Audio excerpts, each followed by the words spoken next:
Sí, pero con esta crisis que viene pasando a nivel nacional del país, ¿usted cree que de repente es un poco difícil? No, pues, claro que no. No se puede sostener el modelo que tenemos.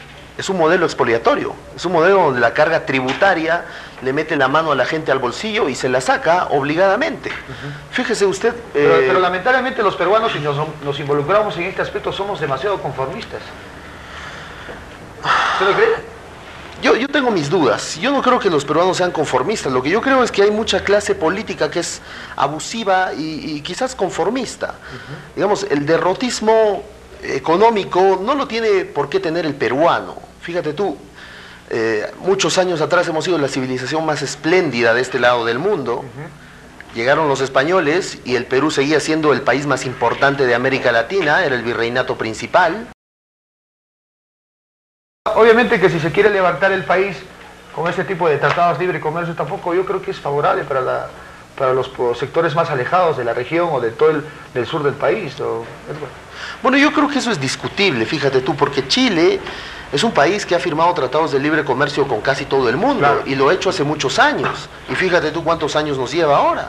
Si nosotros hubiéramos hecho eso en los 70, como lo hacía Chile, en lugar de tener este gobierno de Velasco que terminó creando un desastre económico, yo creo que ahora serían los peruanos los que estuvieran comprando propiedades en Chile, que fueran empresas transnacionales peruanas las que estarían en Santiago y no al revés. Exacto. Atención, la reducción de la pobreza. ¿La reducción de la pobreza dónde? ¿En las zonas rurales, en el sur del país o solamente en el ámbito de la ciudad? Bueno, a nivel del país, es decir, ¿dónde está el sector menos capitalizado? Pero ¿cómo hacer el empresa? Sector rural. Pero dígame cómo hacer empresa en diferentes sectores. Bueno, déjame responderte eso. Yo creo que para hacer empresa hay que otorgarle el protagonismo de sus vidas a los individuos, hay que empoderar a los individuos. Es decir, fíjate tú que mucho tiempo hemos tenido ya con el Estado a través de programas sociales dando dádivas. Yo no estoy aquí para pedir la eliminación de los programas sociales que finalmente alivian la pobreza, ¿verdad? Pero no emancipan a los pobres de esa condición. Y yo creo que para que los pobres se emancipen de la pobreza, tiene que haber empleo, tiene que haber trabajo. ¿Cómo creas el empleo y el trabajo? Pues tiene que venir alguien a crearlo. No lo va a crear el Estado, lo tienen que crear los privados, los individuos. Entonces es así como sales de la pobreza. Con ellos, pero ellos solamente se acostumbran a recibir, a estirar la mano y decir gracias. Bueno, es que esto es un tema sistemático. Pero ¿cómo hacer para cambiar todo esto? ¿Usted quiere de repente también tocan el tema de lo que es la reducción de la pobreza, promover la libertad empresarial? Déjame responderte eso. ¿Cómo se cambia esto? Yo creo que mucho tienen que ver las ideas. Yo creo que ellas son las que revolucionan el mundo. Y entonces nosotros queremos promover esta idea de limitar el Estado.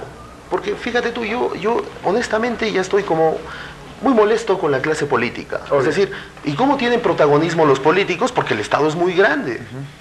Entonces, lo que hay que hacer es limitar el accionar de los políticos. Hay que cortarles esos tentáculos que se expanden por el Cusco, que se expanden por el Perú y que acaban empobreciendo mucho más a la población. Tú nunca has visto un político que cree empresa. Fíjate tú, el otro día el presidente García, que ha venido con ciertas declaraciones un poco extrañas, por decirlo menos, ¿no?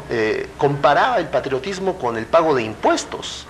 Y a mí eso me repugnaba, me repelía, porque este señor, que no tiene mayor oficio, porque nadie le conoce mayor oficio que el de dar discursos, se tomaba las libertades de decir que el pago de impuestos tenía que ver con el patriotismo peruano, es decir, yo pago más y soy más peruano. Esto es absurdo, ¿no? El pago de impuestos en un país ideal tendría que ser voluntario, porque lo que está haciendo es que me estás quitando un dinero que yo he producido para disponerlo como tú mejor prefieras. Y normalmente los políticos se lo embolsillan, que es lo que pasa. Hablando de eso, hay que cambiar el sistema. ¿Cómo lo cambias? Pues hay que limitar a los gobernantes. Esa es la clave, yo creo. Acá ya no se tiene que discutir quién gobierna. Acá se tiene que discutir cómo gobierna. Perfecto, ¿para qué tiene la colectividad? ¿Cómo se debe limitar gobernantes? ¿O sea, solamente que de repente exista unas elecciones a nivel nacional como presidente solamente 2 candidatos? No, en realidad no. Ese es el sistema electoral que habría que definir, pero yo me refiero a la limitación del gobierno. Es decir, el gobierno, yo no sé qué cosa tiene que hacer. Fíjate tú, el gobierno le encargan cuidar de los niños, cuidar de los ancianos, hacer carreteras, hacer ferrocarriles, empresas eléctricas, empresas metalúrgicas, encargarse de los puertos, de los aeropuertos, del comercio, decirle de los impuestos. Es decir, el gobierno y el Estado pues ya no sabe dónde mirar. Pues con tantas tareas encargadas, evidentemente tiene que ser ineficiente. Crea un sistema burocrático enorme, y tú ya sabes cómo son los burócratas, y no te invito a ir al seguro o a la universidad para hacer un trámite. Claro. Entonces, ese es un problema sustancial en el Perú. Hay que reformar el Estado, hay que descentralizarlo, hay que pulverizar el poder.